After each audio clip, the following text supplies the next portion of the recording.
online. My name is Ryan, and last time we talked about what is worship. And so now what we're going to do is unpack practical ways for you to implement elements of worship into your ministry. Now, we know that worship is more than just music, but what we want to talk about here is in fact specifically music. And when we're dealing with Wednesday night services and student bands, what do we do? How do we go about it? How can we build those teams? Well, maybe we don't have the resources to just make that process easy. What do we do? For many of us, we would love, and the ideal situation is to have just a great, thriving, rockin' type Wednesday night band that can plug in and handle it, a church that can bring a guy on staff to maybe lead and spearhead that. But for many of us, that's just not a reality of what we have. We're dealing with volunteers and we're doing the best that we can with the resources that are given to us. And so what are some simple practical ways that we can go about building that within our ministries? So one of the first things that I want to stress to you, and I think the best thing that we can do, is do something live. Do something live. What do I mean by that? I mean that yes, while the big band live may not be a reality for us on a week-to-week basis, that maybe just do something live. Do something with a guitar and a vocal, or keys and a vocal, or maybe just a couple musicians that's live. Live always seems to have just a little bit better feel, a little bit more intimate. You can feel and sense the energy from the musicians and the leaders on the stage, and it begins to develop leaders within our ministry as well. So do something live. But for many of us in our churches and our ministries, that's even not a reality. And we go, hey, you know, I just don't have somebody with the musical or the leadership skills to even do something live.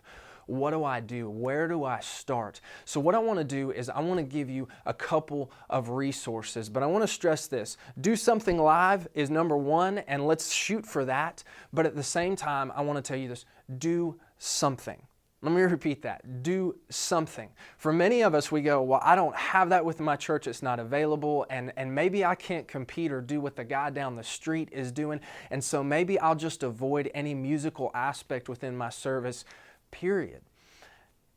Guys, I think it's important that we do something. I think we're training up folks who get to college and adulthood and they really don't know how to worship because the only thing that they've seen is maybe hymnals and pews on Sunday mornings, and then they decide that later on they maybe want to go to a contemporary style church because that's what they love, and they just don't know how to worship because we haven't effectively placed them on a regular basis in that environment. And so do something is a big deal. And so I want to give you a couple resources online that you can go to, research on your own, and maybe begin to build something for your ministry that is effective. And we start on the ground level. One place is worshiphousemedia.com, worshiphousemedia.com, and they have a lot of different resources from movies and motion backgrounds for lyrics, but they also have a section on there that's basically music videos that you can press play on a computer, flash it up on the screens.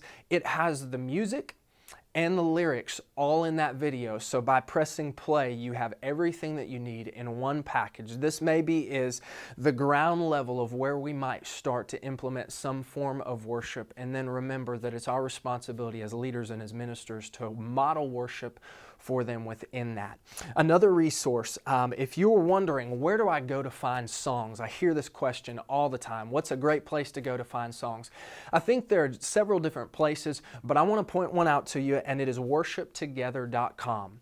Worshiptogether.com is a great resource because it has songs laid out. It has a video of the interview of the artist who recorded this song, and they get to give a little bit of the background of why they recorded the song and the heartbeat behind it. And so they also have a chord chart on there so you can check out where the chords are at. Say you have a musician that you want to begin to play a song and you're wondering what the chords are. It includes that as well. But here's the part that I love. Along with each song comes a scripture reference so you know where biblically that song has been pulled from. Another resource for you is the worshipinitiative.com. Now, many of you are familiar with Shane and Shane, and they have some amazing stuff out there. The worshipinitiative.com is a place where you can go, and what they've done is they pick the most popular songs in Christian contemporary music, and they record them. They give you a chord chart, they talk about the song and what it means, but they also have tutorials for instruments. So if you have an acoustic guitar player or an electric guitar player or a drummer or a bass player or a keyboard player that needs to know how to go about playing parts within the song, they have videos that break that down for your musicians. It is a fantastic resource, and at the same time gives you a song selection that is completely relevant with what's going on in today's Christian contemporary worship world. And the last resource that I want to mention to you is one that a lot of people are turning to. It's called MultiTracks.com.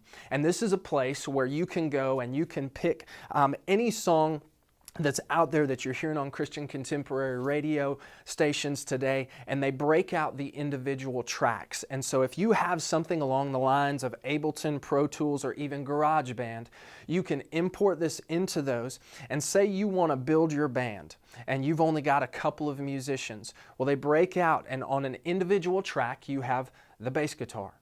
Another track is the drums. Another track is background vocals, acoustic guitar. And so what happens as I add a musician, say I add a bass player, I can go into those tracks and I can mute the bass guitar, and now my live bass player is actually playing to what's a click track, which helps us with the tempo, and a guide track that tells us where we're going within the song. But as you add musicians, MultiTracks.com will allow you to mute the tracks that you have musicians for and keep within there musicians that you're yet to have and soon will have in the future. Guys, I hope this is a help to you as you begin to implement some just practical tools of worship and music into your ministries.